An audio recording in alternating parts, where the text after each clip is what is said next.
करोड़पति बनने के चक्कर में नानी माँ का बीमा करवा कर दी।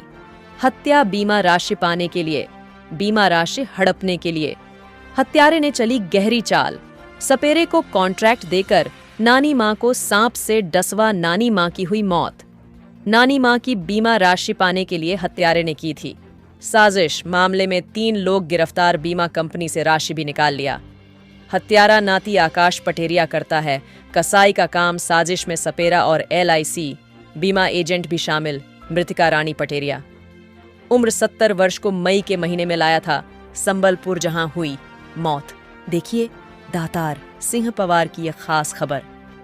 स्वर्गीय रानी पठारिया जो बांदे की निवासी थी, उनकी हत्या की साजिश रचकर उनके जीवन बीमा की क्लेम राशि को हड़पने के लिए एक आपराधिक षड्यंत्र किया गया था और सुनियोजित तरीके से उनकी हत्या करवाई गई थी और इसे नॉर्मल सर्पदंश और दुर्घटनावश उनकी मृत्यु होना साबित किया गया था। परंतु यह सपेरे को कॉन्ट्रैक्ट देकर सर्पदंश करवाकर उनकी हत्या की गई थी और अधिक से अधिक बीमा क्लेम राशि, सर कितना करोड़ का बीमा लिया गया?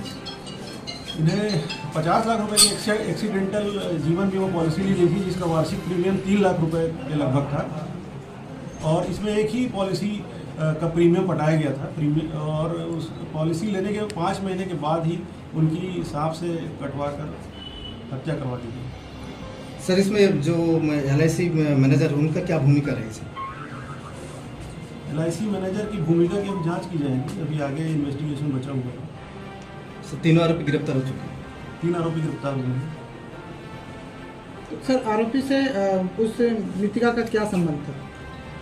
आकाश पठारिया की नानी थी, जो मृतिका रानी पठारिया थी, वो उसकी नानी थी और उनके हस्बैंड की डेथ हो चुकी थी, इसलिए वो बांदे में अपनी बेटी के घर में रहती थी, आकाश और उसकी माँ के साथ में। सर कितना महीने पहले की यह घटना है? ये सांप काटने की जो घटना है 2 और 3 मई 2023 के दरमियानी रात की घटना। इसे उस समय मार्ग जांच के दौरान बताया गया था, जबकि ये हत्या 2 मई को ही करीब 3-4 बजे के आसपास करा दी गई थी। आरोपी के पास से कितना रुपये बरामद किया गया है? आरोपी के उसका कब्जे से, उसके घर से उसकी हत्या में प्रयोग की गई बाइक और उसकी ज्वेलरी, उसका मोबाइल ये जब्त किया गया और उसने किराए का जो वाहन यूज़ किया था स्कॉर्पियो, उसे भी जब्त किया गया है और 10 लाख रुपए जिसने उस उधार के रूप में सूद के लिए दिया था, उससे 10 लाख रुपए जब्त किया है। सर उसका नानी का